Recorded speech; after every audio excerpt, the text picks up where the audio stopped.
My name's Guy Anthony. Okay, hi Guy. What's up? And where were you born? Where'd you grow up? I was born in Detroit. Grew up on the east side, 8 Mile, little black boy. But I left at 18. I knew that place wasn't for me. Just didn't fit in, never did. And now I'm here in DC. Oprah. Isn't it everybody's role model? She's an Aquarius like myself, so I get it. You know, I get that she genuinely wants to help people. And so I identify that with her and in myself because I genuinely want to help people. So, Oprah for sure. And Anderson Cooper. Love him. So maybe just to dive right in. Yeah. So what prompted you to get tested in the first place? Well, my best friend, I had moved to LA. I had been date raped in Philadelphia, and I immediately had gotten sick. But I went home to Detroit, and they couldn't find anything wrong with me. I was in the hospital for about a week, and they ran all kind of tests on me, and everything was unresponsive. And they just didn't know what was wrong. And so I kind of immediately knew what was wrong because you just kind of know. And so I moved to LA, and then I had gotten a call, ironically, while walking past the LA Gay and Lesbian Center in WeHo from my best friend, and he said that he was positive, and he was bawling. And this had been my best friend for about 12 years, so I kind of felt his pain instinctively. And so I said, well, let me go in here and get tested. And I went in, and the results were positive. So, yeah. And how did you react to the results? Well, I mean, you can never prepare yourself to hear those words, you are now HIV positive, no matter how well I thought I had known before. So, although I had known, I just became numb, you know? I was vacant emotionally. Because I didn't know what to do, I didn't know where to go. I was 19 years old, I was still a baby. And those feelings were just overwhelming, and so after they told me, I literally ran down Hollywood Boulevard for about 15 minutes, past my house, past my friends. I just ran.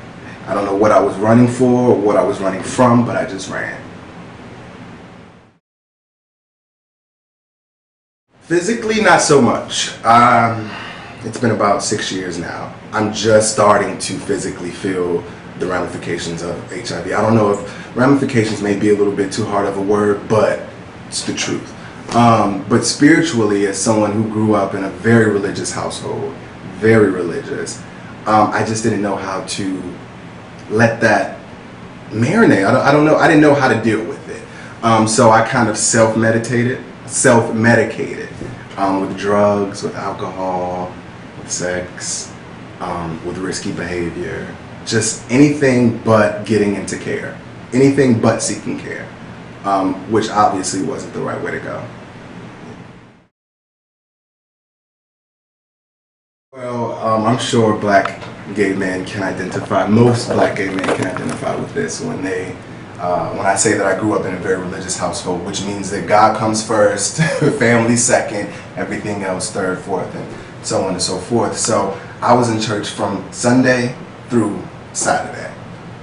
And it was Sunday, it was Sunday school, it was service, it was communion, then Monday it was Bible class. So growing up in that way and in a religious household, I was taught that who I was wrong. Homosexuality was wrong, and that HIV was a product of being homosexual. So internalizing that, I just automatically knew that I was wrong. I knew that I was going to hell, so I said, why even care about myself? That's when I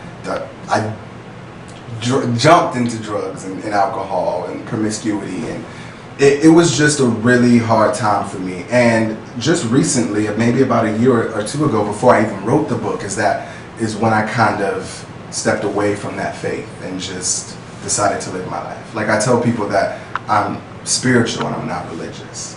Yeah. Of course, I automatically rebelled because I just couldn't internalize that God would hate me because of the way that I could not change.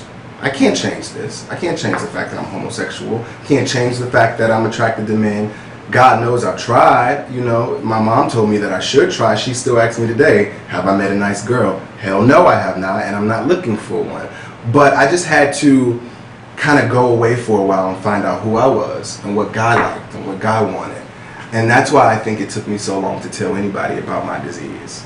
I actually didn't tell anybody for 5 years because I had to kind of internalize those feelings. I needed to be prepared that if I told someone and they rejected that, I needed to still be okay.